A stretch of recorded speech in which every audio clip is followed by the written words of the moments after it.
Okay? So, meron tayo nitong top view, front view, and side view. Paano natin makuha isometric? So, first, glass box.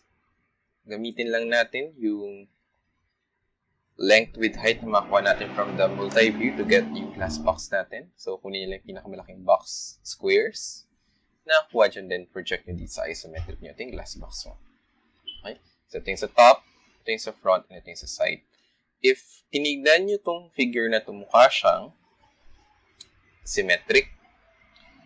So, maybe, pag inikot natin siya, it appears naman kasi sa multi-view. Parang, lalo na itong front and top mo, front and side view mo, yung right side view, pareho lang sila. Then sa top view, parang umiikot siya. Parang may fourfold symmetry siya. So, maybe pag nakuha natin parang sa 1/4 or isang side niyan, paulit-ulit lang siya. So, yun yung initial assumption ko. Meron kang fourfold symmetry. So, dito hanap ako ng plane kung saan ako mag-start.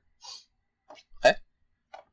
So, pwede kong tanggalin muna yung construction lines, yung hidden lines. Okay? Tanggalin ko yung hidden lines and check ko to. Okay, then, try kong mag-project. So, from the top view, pwede mag-project. Makita ko yan. Dito and ito. Kunyari, itong triangle na to, nasan ba siya dito? Okay? So, gamitin ko yung construction lines. I'll project. Then, let's say, itong triangle na to. This triangle here, or this triangle na to, nasan ba siya dito? Nung tinignan ko siya dito, ang possibilities ng triangle na to is either nandito siya or baka maybe nandito siya sa top plane ko na normal siya. So, medyo mahirap magsimula siya kasi dalawang assumptions ko. Okay?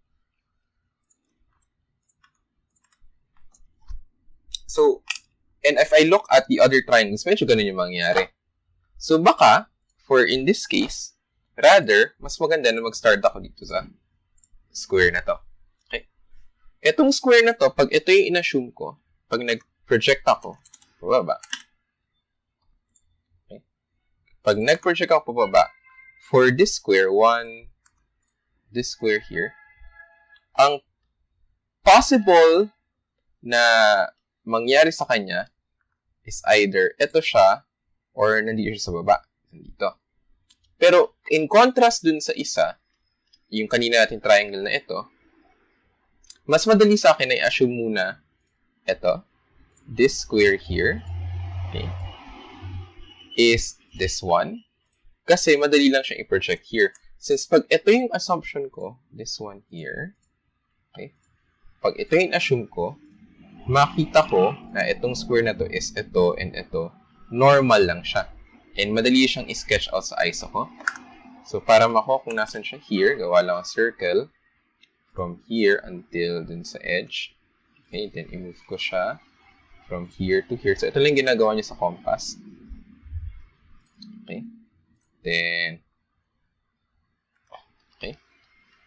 since symmetric yan, copy ko lang yan sa kabila. Okay, kasi meron siyang rotational symmetry. Parang ganyan siya. Gagawa lang akong line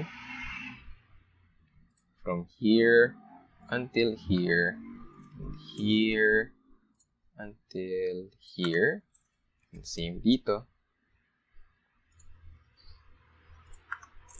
And dito. Okay. So, itong square ko is nandito. Then, since alam ko kung nasan siya here, kunin ko lang yung height ko from dito.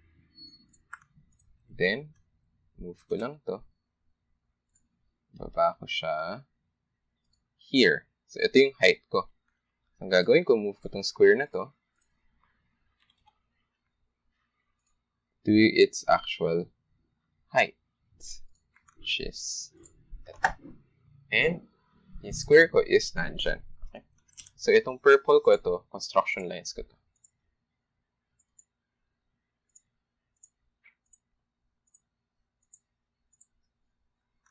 So, that is my square. It's somewhere dito. Okay? Now, looking at the front view, okay, itong edge na to is this edge here. Okay? I can imagine that maybe itong triangles na to, okay, maybe itong triangle na to is connected dito, and itong triangle na to maybe connected din siya dun sa edge ko. Okay? So, if I assume that itong triangle na to, this triangle here, is connected sa edge kong to, itong location, itong point na to, if pre-check ko siya pataas, okay, if pre-check ko siya dito, dapat visible siya, maybe my triangle would be in this corner here, which is sa midpoint nito. So, pag ginawa ko yun, line dito, then sa midpoint niya here, midpoint, then, ito siya. Okay? Yan yung triangle ko. This triangle here is this triangle dito. Okay? Then, maybe, okay, since ito, maybe nag-share sila ng side, itong triangle kong to, okay, this one and this one, maybe itong triangle na yan, itong triangle na to, okay, or this triangle here, okay, maybe this triangle here is actually dito sa taas. Nasaan siya? Maybe yung triangle na to is actually itong nandito. Okay? Baka, itong triangle na to is actually an inclined plane. Na edge view lang itingin natin dito sa taas. Inclined plane pala siya baka. Okay? So, if ganun yung case, itong corner na to would be here. Hanggang dito. So, ganyan yung itsura niya. So, pag tinignan natin, parang nagmumukha na, nag-make sense naman siya. It makes sense. Okay? So, since sa tingin natin parang symmetric to, pag inikot natin yan, dapat parang magkakamukha lang yung makuha natin. So, since nalaman natin ito and ito, maybe ito, similar dito and ito, similar din sa isa, then, we'll just ikot. Okay? Lang natin. So, ito dapat connected siya here. Then, maybe, meron ka dito, and connected siya here, and here. Meron ka pa isang line dito.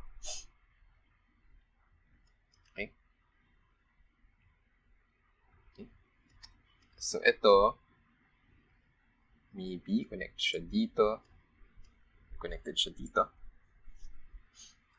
and so on.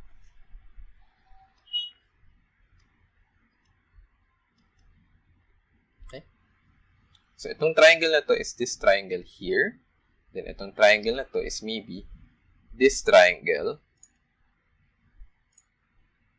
dito. This triangle here. So, kung check ko yan sa gilid, ito yan, sa side view. This triangle here, and this triangle here is actually itong triangle ko yan. Okay? And, nasan siya dito? Ito siya. Yan yun. Okay? So, assumptions pa lang naman yan. Makita natin siya later. So, tanggalin ko muna lahat ng aking construction lines for clarity.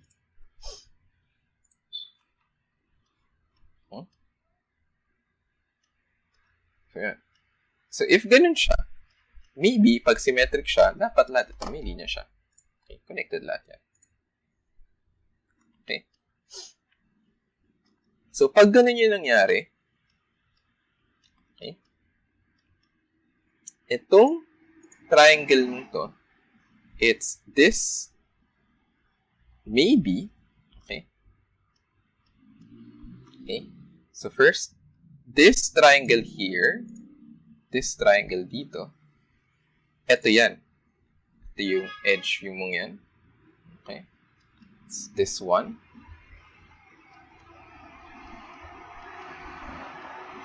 And same din sa kabila. Parang pag-ganun din siya. Okay. Dapat may connection yan dyan. And so on and so forth. So, alam natin to. 2, 3, and 4. Okay. Nakuha na natin itong box na to. Okay. So, kailangan natin ma-figure out nasan itong mga linya na to. Okay.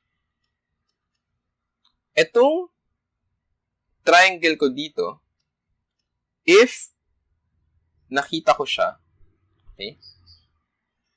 If nakita ko to, this cross here, and this one here, this implies na hindi to dapat flat. Okay? Then nakita natin parang may point ka here, pataas, ito ay mas, itong point na to, okay? This point here, is lower than itong corner points nitong diamond mo. Okay? Itong points mong yan, corner ng diamond mo is mababa dito. So, maybe, ang nangyari dyan is ito, hindi siya flat, and lahat sila ay umaakyat dito sa point na to. Okay? We can assume that this center or intersection ng apat na lines na to is actually itong pinaka-sentro. Ito. Yung center niyan. Okay? Then, okay, yung corners nitong diamond mong itong mas malaki is this one. Okay? It's this one. So, hide ko muna yung hidden line. Itong corners ng diamond mong yan is itong diamond mong to sa taas. This one. Okay. Yan yun. Then, level niya itong center mo. So, ibig sabihin, itong lines mo dito, itong dalawang lines mong to, baka nanggaling siya, so mas mababa. And itong lines mong yan nanggaling sa mas mababa is galing dun sa hidden mo. Dun siya nakakonect. Okay? And itong line mong yan, this line and this line here, is connected dun sa edge mo. Ay, dito sa corners mong yan. Okay? So, ito, and this line here, itong line na itong maliit, this line here from here until dito, is actually sloping upwards from this point up to this point. Meanwhile, itong line mong yan dito is from here until here siya. And that would make sense. Okay?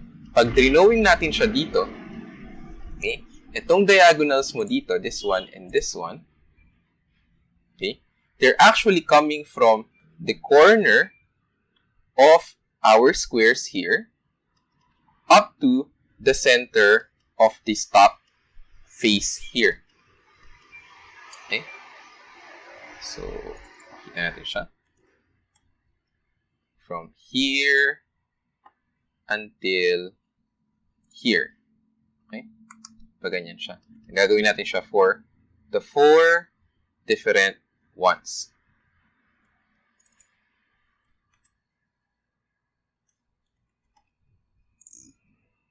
And so on. And meron din siya sa likod na isa. Meanwhile, okay, ito namang linya mo from here, or this one and this one, is ka-level niya is ito. Okay? Pag ganun siya. Mula ka-level niya tong line na to, galing siya dito sa diamond mong here, papunta dito. Okay? So kunyari, itong line mong to, this line here would be from here until here, then abot siya dito. Okay? Parang ganun siya. Then, try natin if tatama yung sagot natin. So, if ginawa natin yun, assume natin lahat ng sa diamond mo, okay, nasa taas siya, this one and this one, then itong lahat ng nasa ilalim mo, galing siya din sa square, pataas. So, yung iba, itong galing sa square natin, hindi natin siya madodrawing kasi ma-hide siya. Okay? Then, yung kanina nating nalaman, ito may square tayo sa ilalim. We have this. And you have this. Okay? Tapos, kailangan natin drawing mag-visible. It should be this one until this one. And you have this one until that one. Then sa likod natin, may visible din tayo. Okay? So yung visible natin dyan, will it be this line? Itong this line na to, okay, it's actually probably this line here. Pero itong linya na to is going from down to here. So wala kang linya na to dito. Okay? Tama ba siya? Yeah, wala siya dyan. So, yung top natin, mukha siyang ganito. Okay? Nagaling instructions ko. Ganyan siya. Now, okay, given na ganito yung na-drawing natin, this line here, okay, is actually this line dito, or this line dito. Okay. Itong line na to is this line dito. Okay. Itong 1, 2, and 3, itong triangle na yan, this triangle here, is corner ng square until corner other square is actually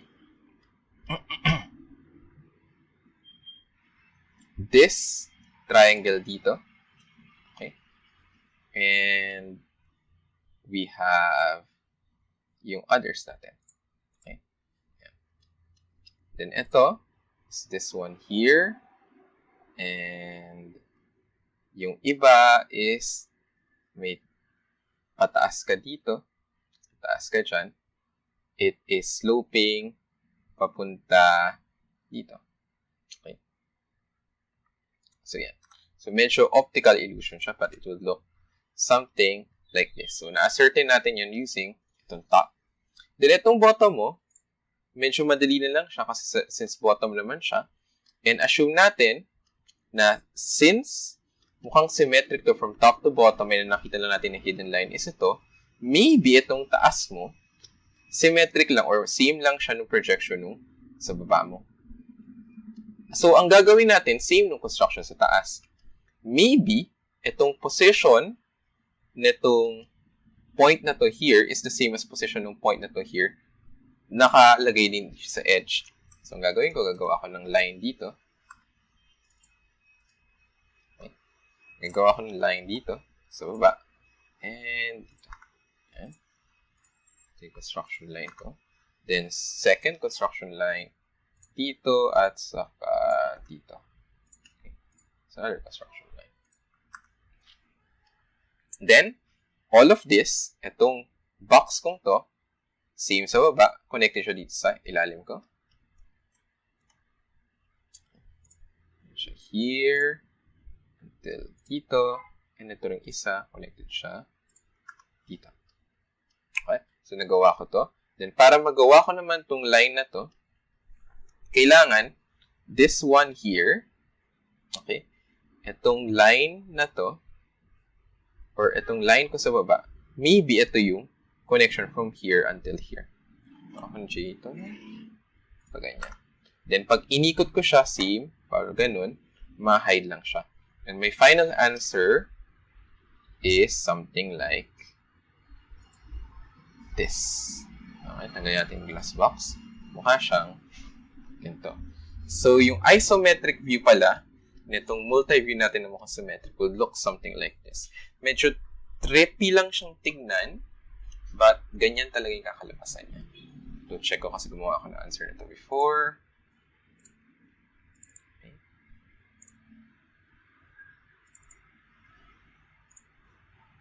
Okay.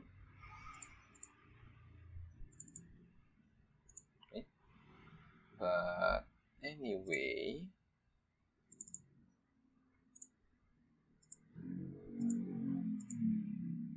yung tamang answer niyan is, yeah, yun nga yung tamang answer niya. So, yung answer natin, magmumukha siyang